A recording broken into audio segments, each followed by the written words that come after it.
Hey family, welcome back. MarshaunO here, your favorite relationship strategist, and I help Christian women that are married or in long-term relationships to stop feeling disconnected and unloved and shift them to feeling heard, understood, and appreciated.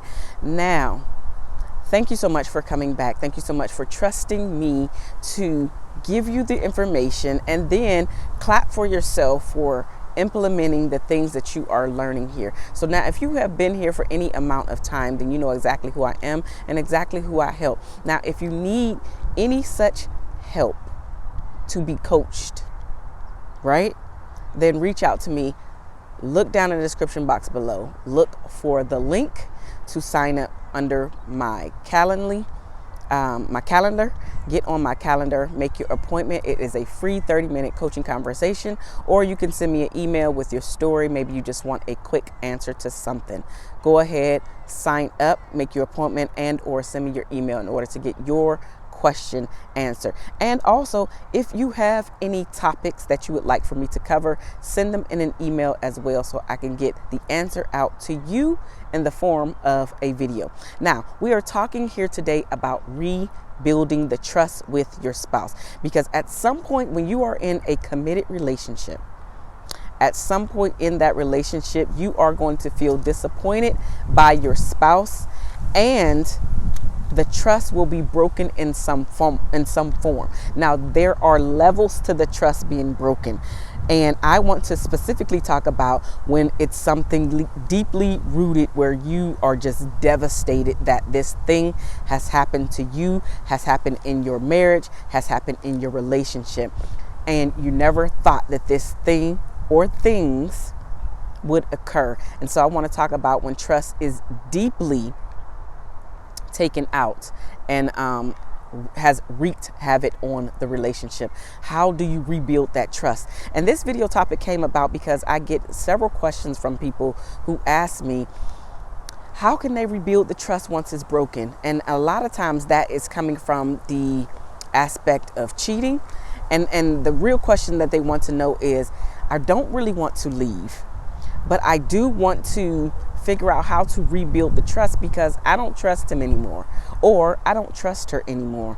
But I know that this is something they have apologized for, but I'm still having trouble rebuilding the trust because I know that this is where I want to be. We've decided that we want to do this thing together. So how do we move forward? How do I trust my spouse once again, or even better, right?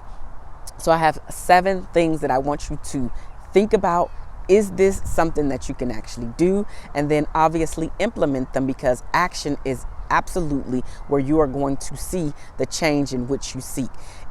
It is not enough to have the knowledge. It's just not enough, because you know the old saying of knowledge is power.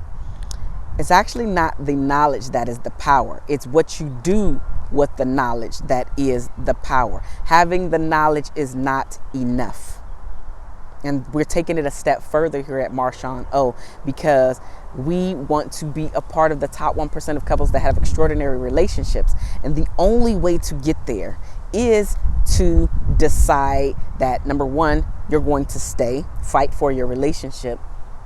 And number 2, that you are going to take the actions that it takes to get your relationship from where it is currently to where you want it to be. So how do you rebuild the trust with your spouse? The first thing that I want you to do is to set a specific time period to work on the relationship. This is a period of no matter what.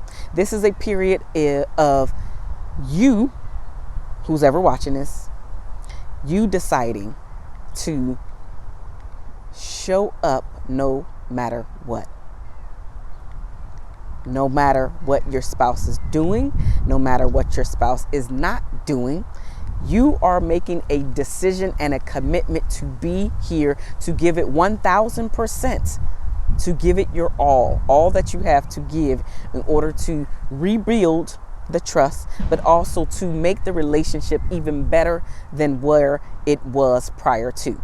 So your time frame is going to be different from everybody else's, but I am going to give you at least 3 time frames to think about. The first one is 6 weeks. 6 weeks is for a trust period that is not as deep rooted, right?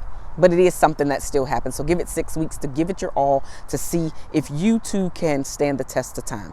The second time frame is the 6-month time frame, where now the trust has been broken. Maybe this same thing has happened over and over again, or multiple things have taken place. So now I'm going to give it 6 months to see if our relationships gets any better, if I feel that I am trusting him more, or if I'm feeling that I'm trusting her more. But you're going to literally commit. You have decided. Now you're going to commit to the time frame and be there doing what you need to do, which is the right thing. Not being vindictive, not trying to get the person back. You're trying to show up to see if this is worth any more of your time. So 6 weeks, 6 months, and then we have the 1 year time frame to literally put your all into it again for no matter what time frame. Right? Now, it's always better if your spouse participates, but the change that you seek starts with you. So if this is just you watching this because you want to rebuild the trust, now you have to make the decision that the change that you seek starts with you. At some point, your spouse will jump on board, but it might not be the first time that they notice that you're being different, right? You're showing up differently. It might not be the 3rd time or even the 7th time, but over a period of time of you showing up, continuing to be the best spouse that you know how to be, continuing to nurture the relationship in the way that you know that you should, at some point it will rub off. The things that you're doing will rub off onto your spouse, and your spouse will then start to replicate and even duplicate the things that you're actually doing. But it starts with you making that decision and setting the time frame that no matter what happens during this time frame, me, as in you watching this, are going to give it your all. The second thing is to apologize. Right? To apologize. If it is something that you did wrong, you need to acknowledge the fact that you messed up. The simple way to do it is to apologize, right? The most sincere way to do it is through a sincere apology about what happened, right? And what happened, and then of course taking full responsibility for your actions and why this thing happened. So you need to apologize, right? An apology needs to occur in order to start the healing process. That is exactly what the apology does. It starts to now break down the barrier or the brick wall that was between you and your spouse when it comes to being trusted or trusting your spouse. Once again, an apology must happen. Now, if you are the person that's watching this and you feel that, well, I didn't do anything, I don't need to apologize, there is something that you can apologize for, right? Of course, you're not apologizing if you're not the one who performed the act of betrayal. That's not what I'm asking you to do. What I am asking you to do is look deeper inside in the part that you played, right? In the part that you played. Because maybe you just started to aggravate, continuing to dig the knife in, continuing to ask all of these questions, going back and back and forth and back and forth and back and forth, right? Not making the situation any better. There is something that you can apologize for, even if you're not the person who did the act of betrayal. The third thing is to discuss both spouses' perspectives, right? You don't need to agree with your spouse, but you do need to air out everything and understand each other's feelings. It's something on my neck. Sorry, y'all. Understand each other's feelings, motives, and expectations. You need to air all of this stuff out so you're not holding anything in. And then also, this is going to give you a blueprint, especially if you write it down, where now you can say, you agreed to this thing.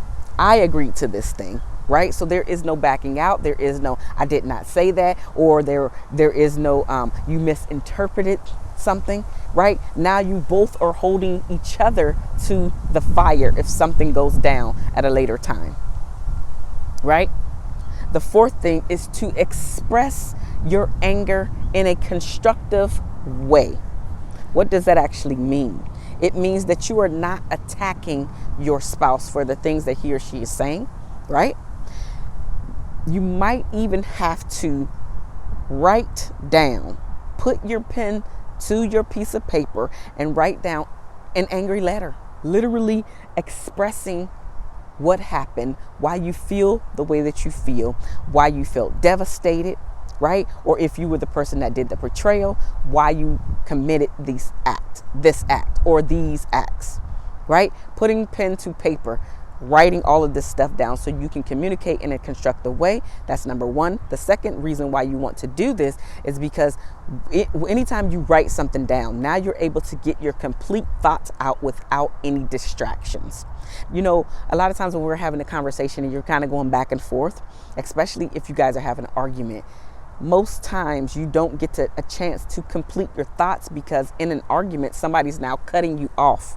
In this case, your spouse, right? Because what you just said right then, I don't agree with. So now I have to interject. And most of us are not really listening to hear what the person is saying and why this thing occurred. In this case, the betrayal. We're listening in order to find a shortcut, that deep breath that the other person might need to take. And then we're trying to interject so we can get our own thoughts, feelings, and expressions out into the air. So you don't want to do that. You want to express yourself, express your anger specifically in a constructive way. And again, one of the best ways that I know to do that, as well as that I tell my clients, is to get pen to paper, write it all out. And if you use a computer or even use your notes on your phone, print it out so you can actually see it in black and white. So you don't have to necessarily pen it if you don't want to, but I do recommend you printing it out so you can read it to your spouse, so you guys can have a constructive conversation about the way that you are feeling about everything. Don't leave anything out. Of course, be respectful in your tone and everything, but you don't want to leave any details out, because all of that is important as far as why the betrayal happened, or why you started showing up in the manner that you did, why you started to be disrespectful, X, Y, and Z. Go down the list of things of why it wasn't right at that time in your relationship when this thing occurred. The fifth thing is that you do not want to blame yourself for the betrayal, especially if you're the person who has received the betrayal. Please understand that this has nothing to do with your self-esteem. It has nothing to do with your self-worth, right? You are not defined by any of these things, right? So don't be dependent on your spouse's behaviors and actions and then making it about you. He did this because I'm not sexy. I'm not pretty. Don't do any of that stuff, because we all have control over ourselves. And you cannot control your spouse's behaviors, actions, the things that come out of here. You cannot control any of that as much as we would love to. It's just impossible to do. And then if you're trying to control somebody, that's not a real relationship anyway. So don't blame yourself for your partner's betrayal. Don't do that to yourself. The sixth thing is to make a list of positive things about your relationship, right? Because you both need to remember and to talk about the good things which brought you two together, especially when you go down the rabbit hole of reminiscing or thinking about this betrayal. You want to have a list of things that remind you as to why you two were attracted to one another in the first place. And this is all of the good things that attracted you two, right? But also why you're in the relationship. What are all of the good things that you can write down and literally visualize and have those memories pop into your head? I had a good time when I loved when she, right? So now you're having these reminiscing moments to yourself about why you chose the right partner to be with. The seventh and final thing is literally to think about seeking counseling and or therapy, because the one thing about it is, if you're not getting the things that you need in your relationship, but you're also not trained to have constructive conversations, to be able to pull out the why and the reasons why your spouse did X, Y, and Z, then this is where we need to bring in a third party. And or if you guys are constantly arguing again and you're never resolving or solving anything, Things are being constantly swept under the rug. There are things that you know the both of you need to talk about and handle so you can move through the relationship. So it does seem like an actual partnership. You guys seem like team members, and you guys are once again friends, right? Because maybe you guys have been battling so much that you don't even like this person anymore. This is when a third neutral party needs to come into play and help you to, from where you're at today, to where you want to be in the future. So the best way to do that is to go through a coach, counselor, or therapist who is trained in the area of helping you pull these things out of you, because it usually boils down to some type of trauma, destructive behaviors, baggage. It's kind of all wrapped up into one as to why you are showing up the way that you are showing up, as well as your spouse. And if we have two toxic people together, there's no way that the two of you can pull yourselves out of this by yourself. I like to always go back to the college, and if you have a degree or some form of schooling, training, you did not have that information before you went to the school, before you earned your degree. Your love life is no different. Now you have to go to the school of coaching or therapy to get the answers in which you seek, so you can then be informed as well as have the tools and strategies in order to move your relationship from toxic to amazing. You cannot do that by yourself. So again, if you do need help in this area and you are interested in working with me, look down in the description box below and get on my free 30-minute coaching conversation. Make your own appointment so I can help you with where we go next, as well as help you with one thing during that coaching conversation so you can at least move the needle in your relationship, right? So it is just a start. All right, I love you guys. There's nothing that you can do about it. I will see you in the next video. Go back out there and earn the trust if you are the person that betrayed your spouse. Your spouse deserves it. Your children deserve it. Your relationship deserves it. Our community deserves it. Bye now.